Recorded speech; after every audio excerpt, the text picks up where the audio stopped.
Assalamualaikum warahmatullahi wabarakatuh. Waalaikumsalam warahmatullahi Balik lagi di podcast kesayangan kita semua. Podcast Ngajak Baik bersama host kesayangan kita semua. Masya Allah. Menurut saya, Bang Iman. Masya Di Allah. sini kita sudah ditemani lagi sama Ustadz Gifari. Alhamdulillah, Bang Iman. Terima kasih, Ustadz, sudah mau hadir di Sama-sama. sini. Makasih. Apa kabar Bang Iman? Sehat? Alhamdulillah baik, sehat. Ustadz gimana kabarnya? Alhamdulillah, sehat selalu insya Allah. Mantap. Allah sehatkan.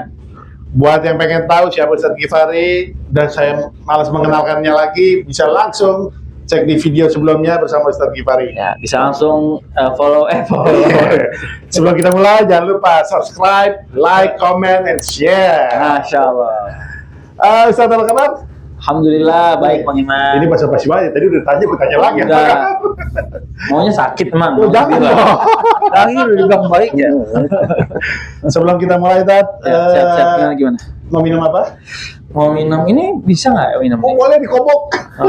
Nggak boleh. Sebenarnya saya basa-basi, cuma pengen Oh, kopi. iya. Bang Andi, silakan. Minum barista kita. Minum barista supaya Langsung aja, langsung. silakan. Waktu itu kaget banget itu. Aduh. Aduh. Siap. Makasih Bang Andi. Aman. Kita minum. Mau minum dulu, Ustaz? Ntar dulu saya mau tanya ini apa ini nih? Maaf ya enak. Kopinya apa nih? Maaf ya enak. Ustaz. Maaf ya enak. Ya. Masya Allah. Kok agak sombong ya? Tapi emang ini ya. Emang enak katanya. Mau debat. Oh iya, siapa Debat. Coba kita coba dulu. Silakan minum. Bismillahirrahmanirrahim. Maaf ya.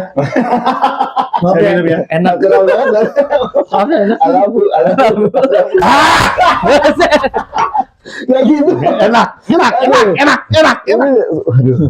Jadi tadi kemarin Nah, Bang Iman kenapa sih? kalau ngopi kayak gitu, abis wow.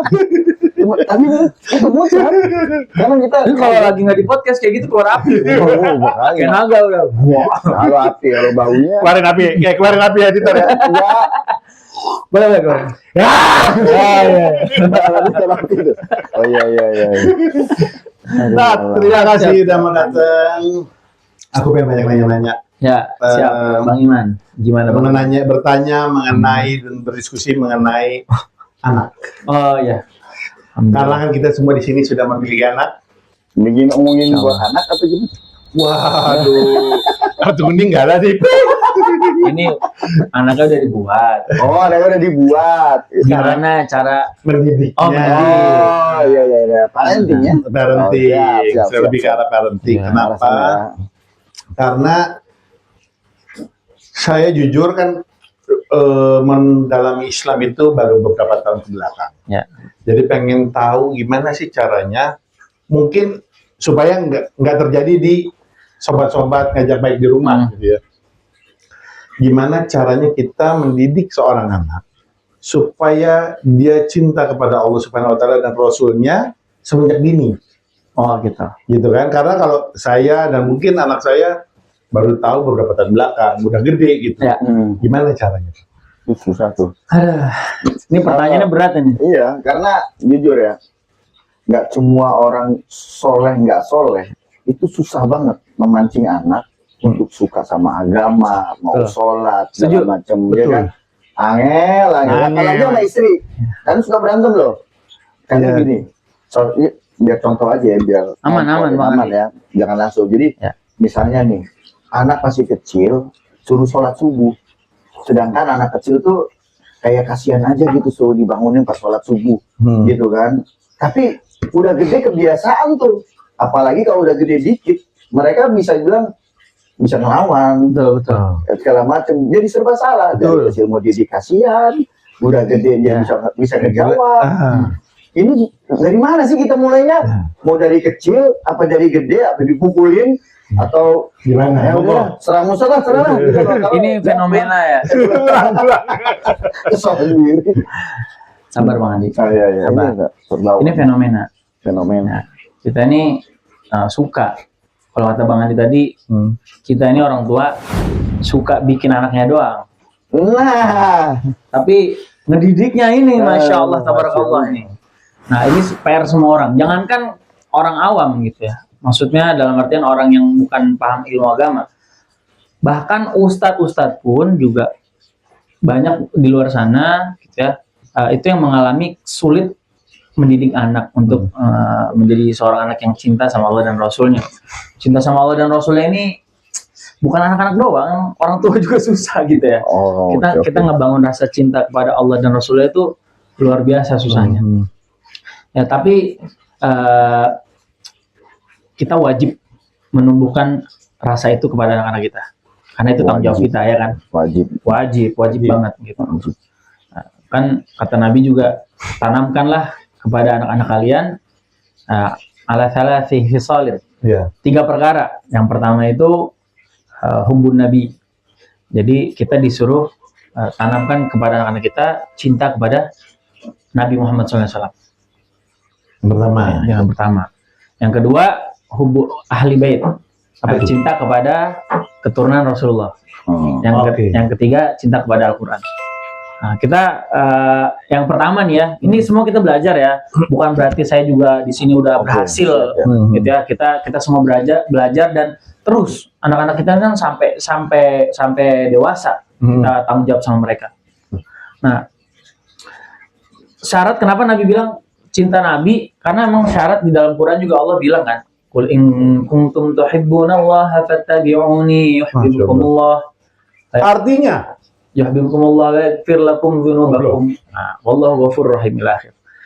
Katakanlah wahai Muhammad, kalau kamu cinta, katakanlah wahai Muhammad kepada umatmu, kalau kalian cinta kepada Allah, maka ikutilah aku. Ikutilah Nabi Muhammad maksudnya. Jadi dengan kita mengikuti Nabi Muhammad, itu pasti kita cinta kepada Allah, kita cinta kepada Allah, Allah Subhanahu Wa Taala. Lebih ribet nih.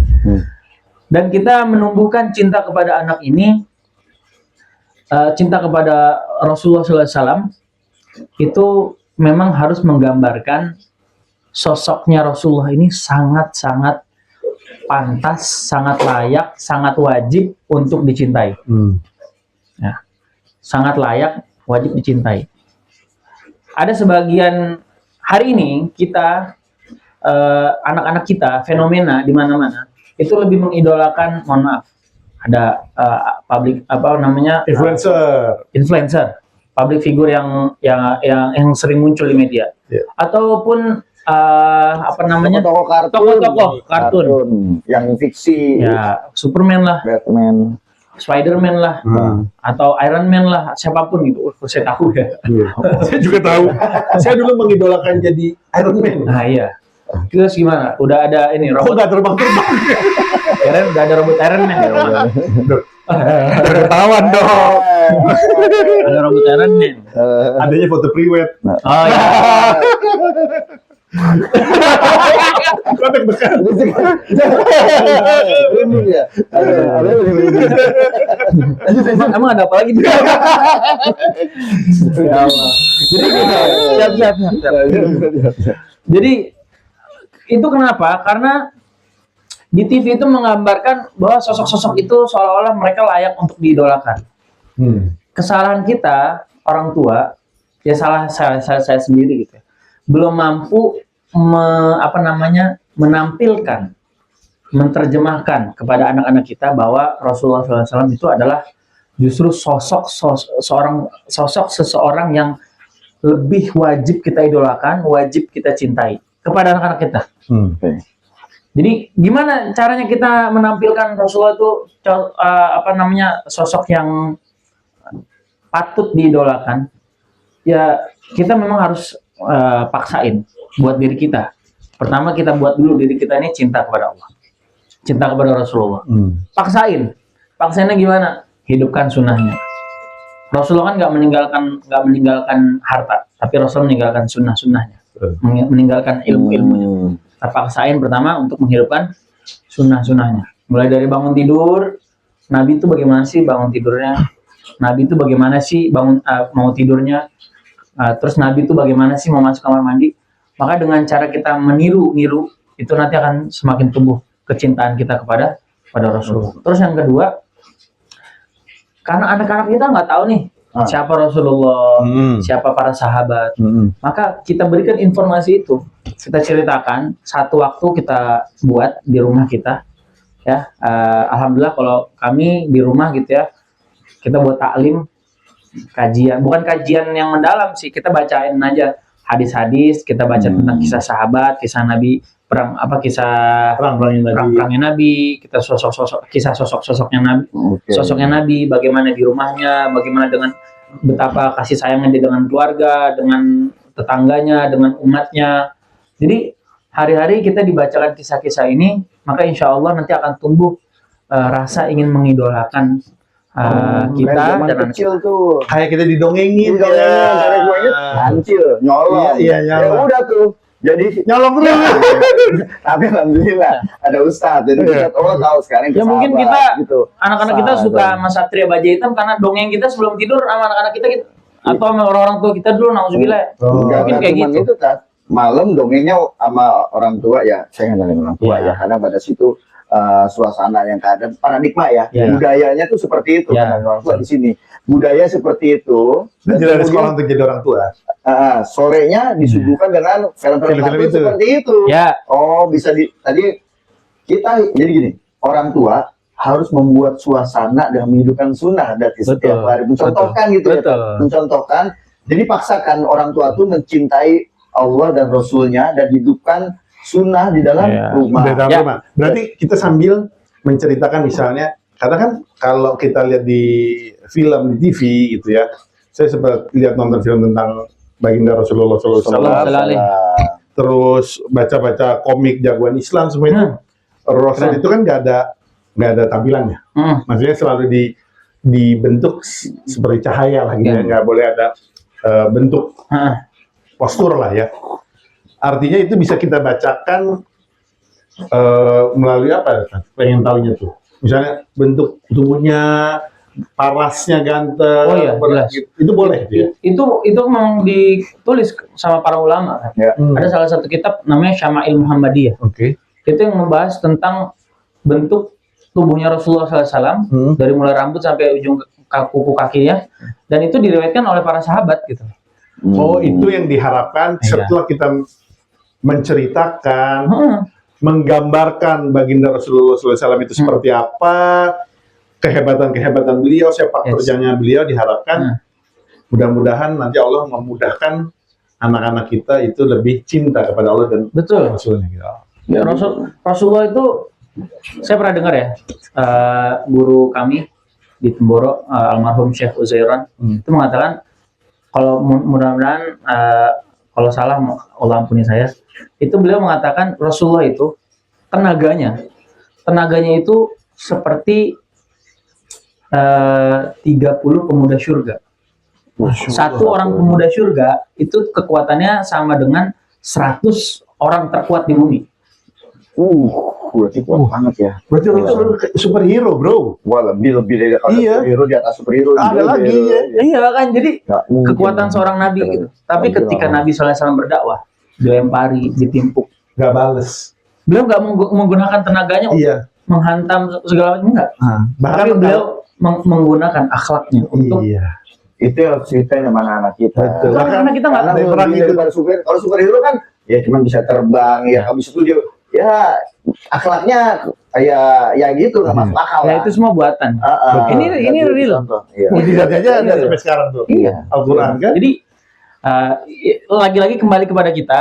Ini PR-nya pertama buat kita dulu. Bagaimana kita menanamkan kecintaan itu kepada diri kita lewat menambahkan ilmu-ilmu segala macam. Berarti sebagai orang tua kita menambahkan ilmu kita dulu, menguatkan iman kita semuanya, lalu kita belajar bersama, kayak mendongengkan. Mancingnya gitu. Tapi emang boleh nggak? Ini orang tua males karena sibuk kerja kan, pulang berangkat pagi, jam 5 subuh udah berangkat, malam udah. Dia mau belajar ngaji, nggak bisa, tapi dia pengen anaknya itu baik. Mana ada orang tua pengen hebat, tapi pokoknya kamu sholat, jangan kayak ayah deh. Ayah mau udah gak cukup waktu untuk ngaji. Pokoknya kamu ngaji aja deh. Itu bolehnya gimana, Tat? Kalau keadaan sekarang kan? Atau ya itu benar. Atau juga sama gini. Orang tuh nggak bisa. Nih ada buku tentang Rasul. Baca ya hari ini halaman 1 sampai halaman 10. Gitu. Ayah kerja dulu. Ya, itu masih mending lah. Itu masih mending. Belum selesai nih, belum selesai nih. Kita tungguin. Itu masih mending kan. Ketimbang udahlah nggak usah baca gitu doang. Gitu. Iya juga sih ya. Jadi kalau kita nih harus pakai hikmah bijaksana gitu ya. Iya. Kalau memang, tapi itu ya jelas belum cukup gitu. Lebih baik. Karena anak itu butuh sosok. Dia bukan butuh sekedar perintah kan. Dia butuh sosok contoh. Contoh terdekatnya siapa ya? Orang tuanya. Orang tua kan harus jadi role model buat anaknya. Gitu. Betul. Wah, Karena ini penting banget dong. apa Yang yang penting. postingan kita di Instagram apa? Kebaikan pertama datang dari orang tua, tapi jangan lupa kesalahan pertama juga datang dari orang tua. Yes, betul. Betul banget. Berarti Betul. ini Bijak banget gue. gila, keren. Baik banget mungkin ya. Goks. Ya, berarti ini Masya Allah, tabarakallah. dia nggak mati ya, Tan. Orang tua tuh harus belajar, wajib. Wajib. Nggak bisa dia mengatakan dengan alasan saya sibuk, istri juga harus kerja, mau Iya. makan apa nanti kita. Ini udah kamu sekolah yang benar aja, yang pokoknya saya kasih guru ngaji. Itu nggak cukup itu nggak cukup. Nggak cukup. Nggak cukup. Jelas nggak cukup. Kalau Baik. kalau ngomongin sibuk, semua orang sibuk. Semua orang sibuk. Ya Ustadz juga sibuk juga. Ada juga Oh. kesibukannya. Sibuk-sibuknya kita lebih sibuk siapa sih kita sama baginda Rasulullah SAW? Sallallahu alaihi wasallam. Benar nggak sih? Betul banget. Handphonenya mewah, Ustaz. Aduh. Insya Allah. Nggak, ini punya orang. Dunia terus kali ini. Dunia terus kali Orang. ini. Mau nanya lagi, Bang? Wajib itu. Ini mau nanya lagi. Itu tadi baru mencintai. Sekarang kita kan ada perintah untuk sholat, untuk membaca Al-Quran, gitu ya. Dan itu di mata anak-anak mungkin ya, itu menjadi sesuatu yang kaku dan membosankan. Dibandingkan mereka main, apa Iya, kita bilang, gadget. Roblox, main Minecraft, main laptop, main gadget, semuanya. Gimana caranya kita menumbuhkan rasa untuk sholat, rasa untuk membaca Al-Quran, itu tidak menjadi sebuah kewajiban. Karena kewajiban itu kan jadinya berat. Menjadikan Tapi lebih pasangan lah, beban. iya bukan jadi beban, tapi lebih kayak Kalau nggak membuat sholat mereka dimarahin. menjalankan itu atau kita mengajarkannya secara menyenangkan, bahwa sholat itu menyenangkan, mengaji itu menyenangkan. Ya, itu yang paling kasus. Ada bapaknya, dia takut sama bapaknya. Kalau mau bapaknya rajin sholat, bapaknya nggak ada. Merdeka, main, sholat gak dipikirin, bisa ngaji, malas-malasan. Kayak anak gua tuh ya. Ya, man, bapak. Salah berarti, salah. Gimana tuh? Ya Allah Akbar. Ini anak-anak ini memang PR orang tua betul ya. Iya. Lagi dan lagi ini disclaimer ya. Disclaimer, ini kita sama-sama belajar, sama-sama sharing ya. Mudah-mudahan ada kebaikannya. Oh, pasti ya, kamu pasti lah.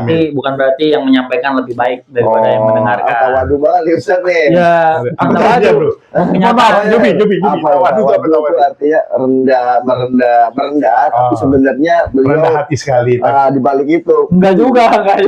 Jadi merendah untuk meroket kalau canda. Canda, iya. Gitu. Jadi ya ngapain meroket kan? Ngapain kita ngapain Udah sopan lu. Nih kayak buyar tuh. Tadi udah masuk tuh. Buyar dah. tadi Kita tunggu sampai tadi saya mau bilang ngapain meroket kan udah di atas. Iya. Iya. Nggak, bercanda. Hafiz Quran. Jadi gini. Udah. Iya. Tadi pertanyaannya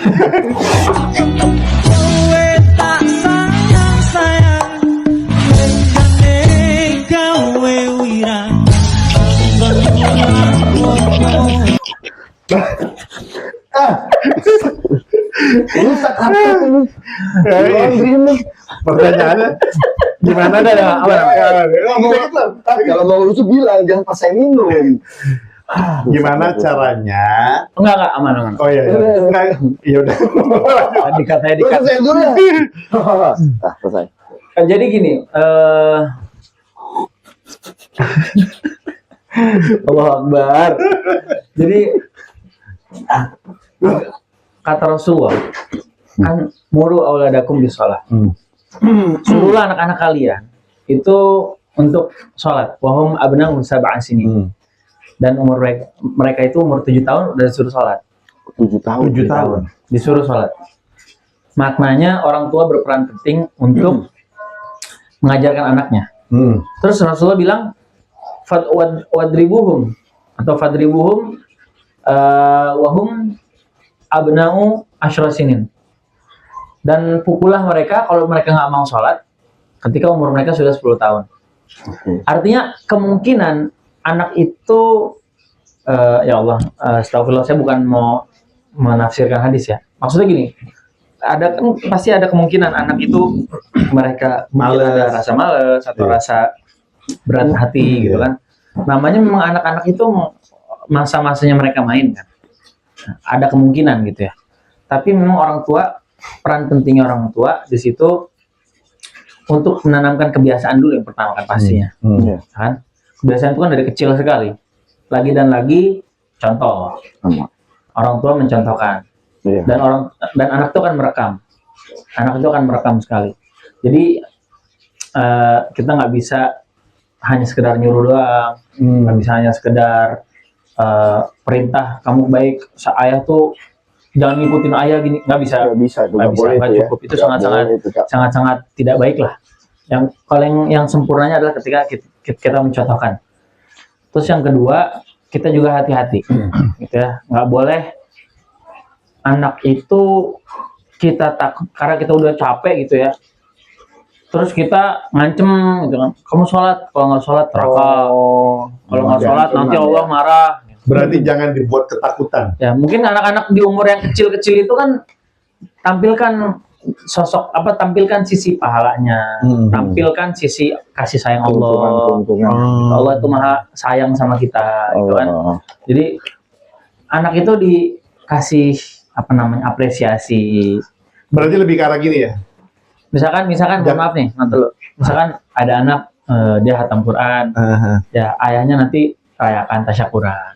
Bukan hanya ketika dikasih apapun apresiasi. Reward. Ya. Nah, jadi bukan hanya ketika anak sekolah juara 1 doang, tapi ketika anak sholat 5 waktu hari ini mungkin ayah kasih rewardnya, meskipun hanya itu sekedar pujian atau itu anak itu kan sangat terasa ya, mereka sangat sensitif. Misalnya kamu kalau bisa hafiz Quran, ayah kasih Harley Davidson. Boleh dong. Gua boleh ngelamar jadi anak lu. Ya. Tapi kalau bapaknya motornya spesi ya, jangan maksain juga. Iya. Gitu. Contoh bukan beban. Ya maksudnya artinya gini, nggak harus dengan pakai material. Tapi pujian juga boleh gitu ya. Sesuai dengan kemampuan. Tadi aku menarik saat tadi Ustadz bilang nggak, soalnya motor Bang Andi. Maaf ya. Sensor nanti. Tadi kan Ustadz bilang kalau nggak mau sholat, mulailah sholat dari suruhlah anak mau sholat dari umur 7 tahun. Kalau nggak nanti dipukul gitu ya tadi ya kalau misalnya kan. Masa dipukul bener tuh? Maksudnya itu harafiah dipukul apa dipukul apa? Dipukul itu ada aturannya juga dalam agama. Nah, tadi kan kita ngobrol juga tuh sempat sama guru kita, Ustadz Muhtadudin. Kiai Muhtadudin, beliau mengatakan pukulan itu bukan ada dua. Pukulan itu ada dua. Ada ta'dib untuk mengajarkan, ada takdir untuk menghukum. Kalau kita untuk menghukum itu cenderung buat anak bikin kesel, anak jadi kesel, buat anak jadi kesel. Terus kalau yang ta'dib ini cenderung membuat mereka menjadi berubah atau lebih baik. Artinya kita yang mukul juga kan ada diajarkan ya, itu nggak boleh sampai yang berbekas, sampai terjadi kekerasan di rumah tangga, gitu kan, sampai bonyok itu kan ada juga sekarang. Alhamdulillah. Itu kan yang mohon maaf ya, ada di telapak kaki yang diperbolehkan. Ya, diperbolehkan. Bahkan sebagian ada ulama mengatakan itu menjadikan seorang anak itu menjadi cerdas ketika dipukul. Telapak kaki. Sini juga bisa. Tapi ya yang wajar aja, maksudnya jangan sampai berbekas, sampai anak kita kesakitan berhari-hari. Dia memberikan pengetahuan bahwa ngasih tahu bahwa mereka itu salah. Gitu ya. Nah di situ artinya orang tua berperan tegas sama anak itu sangat-sangat penting. Ada nggak kisah sahabat atau ulama-ulama terdahulu yang sukses karena pendidikan ibunya tuh berhasil mendidik anaknya seperti apa gitu sehingga dia jadi ulama yang besar atau kalau kisah banyak pasti ya. Kalau kisah tuh banyak. Tapi yang jelas semua apa namanya orang-orang yang sukses di muka bumi ini itu tidak terlepas dari peran orang-orang tuanya. Nah itu semua udah sepakat lah. Wajib tuh berarti orang Mau tua ilmu ya. dunia, mau ilmu agama itu semua udah sepakat pasti. Orang tua harus belajar pokoknya. Belajar. Meluangkan waktu untuk anaknya untuk mengajarkan, memberi contoh gitu kan. Betul. Nah, kalau kisah yang suksesnya tuh Pasti dipaksa betul dia. Kisah yang suksesnya. Imam Syafi'i, Syekh Abdul Qadir, apa sih? Saya nggak tahu Iya. sih. Atau sahabat siapa? Banyak Atau ya anaknya gitu. Sayyidina Umar gitu kan. Anaknya Sayyidina Oke, Umar boleh. itu anaknya Sayyidina Umar itu juga di apa namanya? Beliau memberikan hukuman apa pendidikan yang tegas buat anak-anak. Sayyidina Umar kepada Sayyidina Umar anak-anaknya. ya. Ngopi dulu kali, ngopi. Ngopi dulu ngopi. Ngopi. Mandi udah nggak ada kamar mandi. Keluar api kan? Lagi Lagi ngebleng, ngopi dulu. Ya udah kalau sebelum kisah tak. Ada, Dia aku mau nanya. ada, tapi saya kurang tahu pastinya. Nah, ini nggak usah dimasukin. Abdul Qadir Jailani atau yang ibunya tuh kalau minta apa sesuatu kamu sholat dulu. Ada apa? Oh, iya. Atau apa ya Imam Syafi'i itu dulu atau yang kamu sholat dulu minta sama Allah gitu itu. Itu jangankan orang terdahulu ya, orang sekarang aja banyak sama teman-teman kita di Masya Allah di beberapa apa namanya teman-teman lah ya, teman-teman perjuangan dakwah itu ada yang mereka itu apa namanya kalau mengajarkan kepada anaknya, kalau anaknya mau makan suruh minta sama Allah, suruh sholat dulu. Iya itu. Nanti setelah sholat ibunya diem-diem masukin makanan ke lemari. Nah, terus saja. Jadi begitu lapar, anaknya sholat minta sama Allah. Terus saja. Nah, akhirnya suatu saat ibunya ini pergi, lupa siapin makanan. Orang tuanya pergilah. Maka anaknya ingat kata ibunya, kalau lapar minta sama Allah. Sholat. Setelah dia sholat, lapar, maka dia buka lemari, ya kan? Ada makanan di dalamnya. Ada makanan di dalamnya. Ibunya pergi. Dan ibunya pulang dari apa namanya? Ibunya udah khawatir kan karena lupa. Begitu nyampe, katanya, wah ada nih makanan. Siapa yang ngasih gitu kan? Cuma siapa yang ngasih nak? Kan Allah yang ngasih, kan ibu yang ngajarin. Ibu yang ngajarin gitu. Dan ini cerita di kalangan hari ini ya, maksudnya di orang-orang saat ini ada yang mengajarkan kepada anaknya seperti itu. Nah, artinya penting sekali kita mengajarkan anak-anak kita apa-apa itu ke Allah. Minta. Itu dari kecil ya. Alhamdulillah anak saya umur 2 tahun itu kalau mau minum susu nih ya, udah saatnya minum susu harus kita buatin susu. Kita selipin dulu aja pengajaran di situ kan. Pengajaran tauhid. Minta dulu ya Allah, kakak mau cucu. Baru bisa kita bikinin. Itu kan pengajaran juga dari kecil. Ya Allah, bantu Baim ya Allah. Nah, itu film Betul. sinetron. Betul. Kalau bapaknya minta susu. Waduh, Ustaz. Gua wakilin. Ya minta sama Allah. Udah, gue kalau gue ngucapin kok ada yang salah ya. Enggak, gua aja yang salah. Lu Gua yang salah. salah. Gua tobat. Tat. Susu. Ini mau nanya lagi, Tat. Susu. Kalau kita di masjid, kan kita harus mengajarkan anak-anak kita itu sholat di masjid, apalagi yang cowok Ya. ya. Tapi pada saat kita di masjid, itu sering kita dengar kan, biasanya anak-anak lari-larian, lagi sholat Malah terus, mengganggu ya. iya lagi sholat Sangat tiba-tiba gitu ya. teriak gitu kan, amin, Amin. Gitu. amin. ya. Nah, itu gimana kita menyikapi itu? Boleh nggak sih? Boleh nggak sih? Buat anak-anak gitu kan buat latihan. Tapi orang tua tuh suka- Kadang-kadang ada yang marah orang tuanya. Iya. Dia anak kita dibentak. Lagi dan lagi ini fenomena Fenomena nih, terjadi. ya. Masya Allah, Bang Iman ini pertanyaannya bikin kita muter otak ya. Gini dong. Otak bang, otak. Otak bang. Ya jadi anak-anak itu ini fenomena yang terjadi itu memang anak-anak di masjid itu suka main-main. Mereka bercanda. Dan fenomenanya lagi orang tuanya ngomelin anaknya diusir dari masjid. Kalau mau main di Luar. luar aja, jangan di masjid. Ah. Padahal kalau kita pikir lagi, mending mana anak itu main di masjid atau di luar masjid? yang nggak kepantau di kolong jembatan lah, atau di lapangan, di pojokan, maksudnya di dimanapun lah yang nggak terpantau gitu. Orang Apalagi biasa, ya. apalagi sekarang ini, masya Allah ya, pergaulan kan makin ngeri ya. Betul. Pergaulan makin ngeri, pergaulan ini makin luar biasa, bebasnya, liarnya gitu. Nah, anak-anak, maka tugas kita, tugas para DKM masjid, pengurus masjid, Apa tuh DKM? Mungkin ada yang nyubi kayak saya. Dewan Kepengurusan Masjid. Oke. UKM. Bertanya. Singkatan. Ini Bang Iman nih saking nyubinya nih. Emang boleh pada nyubi teman-teman, masya Allah.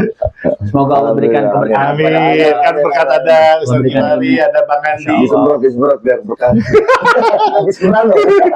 Semprot kopi. Ya jadi tugasnya DKM adalah untuk bijak, ya marah itu boleh, tapi jangan sampai yang tidak mendidik gitu loh.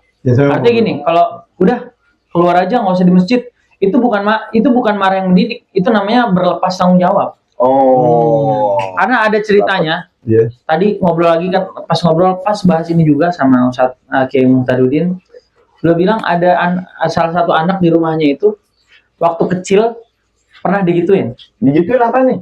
Diusir. Oh, diusir. Diusir dari masjid karena banyak bercanda. Sampai gedenya begitu disuruh ke masjid lagi, bilangnya apa? Ah, saya dulu waktu kecil pernah diusir tuh sama bapak yang gitu tuh. Malah saya Sampai ingat. Iya, trauma dia. Diusirnya siapa tuh? Itu satu anak diusir. Kalau 10 anak, kalau 20 anak Nggak ada diusir, penerusnya, ini gila. semuanya trauma. Terus siapa nanti 20-30 tahun lagi mau ngisi masjid? Dari iman-iman yang dulu. Siapa lagi coba? Nah, maka perlu diatur. Mungkin ya perlu ngeluarin budget lagi. Zaman ini saya juga pernah mikirin gitu, apa perlu DKM atau pengurus masjid ngeluarin budget untuk bikin ruangan khusus untuk anak-anak. Di situ dia ditaruh, begitu sholat, nanti kan speaker udah ada dong. Iya. Dia tinggal ngikutin aja, dan ada satu orang yang bertanggung jawab dan dia digaji di situ. Dia digaji untuk apa? Menertibkan anak-anak. Gitu. Jadi anak-anak tuh datang ke situ, seandainya memang udah nggak ketahan berisiknya pun nggak akan mengganggu jamaah. Kan yang jadi problem kan ketika mengganggu jamaah yang lain. Iya, betul. Iya. Nah, maka ya ini perhatian khusus ini kan perlu ada pengorbanan dong. Betul. Ya, pengorbanan harta, pengorbanan tenaga, pengorbanan fikir, gimana caranya anak-anak kita ini bisa tertib, ya, bisa tertib dan juga menyenangkan. Nanti di situ bisa dikasih bisa dikasih ya makanan, bisa dikasih jajanan, bisa dikasih strategi menyenangkan ya. ya apapun itulah. Jadi Yang membuat anak-anak mau ke masjid terus. Oke, berarti disimpulkannya anak-anak itu malah harus ke masjid untuk dilatih. Tapi petugas TKM tadi bagus tuh. Ada yang namanya ya untuk bagaimana mensiasati supaya tidak tetap kondusif dalam suasana agama. Tapi apabila itu tidak bisa, ya memang namanya anak-anak. Namanya anak-anak jangan sampai diusir, ya kan? Maksudnya gitu Ustaz ya. Jadi harus tuh ya malah anak-anak itu dianjurkan. Dan tapi diberi keilmuan juga, tadi penanggung jawab itu bisa memberikan ilmu tata cara sholat yang baik kepada mereka. Dan mohon maaf, salah satu hal lagi, anak-anak yang sering bercanda itu ke masjid, kadang-kadang itu orang tuanya nggak ke masjid. Allah, masih lebih baik ya berarti ya. Iya. Benar juga sih. Jadi artinya mungkin itu nanti perlu juga kita sebagai pengurus masjid silaturahmi ke bapaknya. Anaknya Ayo udah masjid nih, ayo dong. anaknya udah ke masjid. Iya. Cuma sayang nih, butuh perhatian lagi tambahan, butuh pendidikan tambahan. Bapak sebagai orang tuanya didik anaknya supaya di masjid itu lebih tertib segala macam. Kan itu jadi bisa buat ajang silaturahmi juga malah ya. anaknya ngajak bapak ke masjid dong, masjid nih udah enak bisa hasilnya. Ya, bisa. Berarti harusnya kita sebagai orang dewasa lebih takut bila tidak mendengar suara anak di masjid. Yes. Iya dong. Betul. Harus. Betul banget itu. Regenerasi yang meneruskan masjid itu kan ya pasti anak muda. Itu keren banget ya. Waktu sudah tidak mendukung Masih banyak Ustaz, lagi karena sih, bentar lagi mau maghrib sih. Kalau Iya. kemarin editor yang teriak, kalau sekarang kita udah mau azan. Jadi Oh iya. terima kasih Ustaz Siapaan? udah hadir di studio kami ini. Sama Bang Iman, lagi-lagi terima kasih untuk karena sudah diundang. Alhamdulillah, mudah-mudahan bermanfaat ilmunya. akan selalu Amin, diundang. amin, amin, Oke. amin. Buat semua sobat-sobat ngajak baik di rumah yang pengen masih banyak pertanyaan tentang parenting, monggo tulis di komen. Nanti kita tanyakan langsung kepada Ustaz Gifari. Insya Allah. Supaya channel ini terus berjalan, jadi jangan lupa subscribe, like, comment, and share. Yes. Terima kasih Ustadz. Terima kasih Bang Andi. Sama-sama. Terima kasih sobat-sobat ngajak baik. Assalamualaikum warahmatullahi wabarakatuh. Iman, pisau.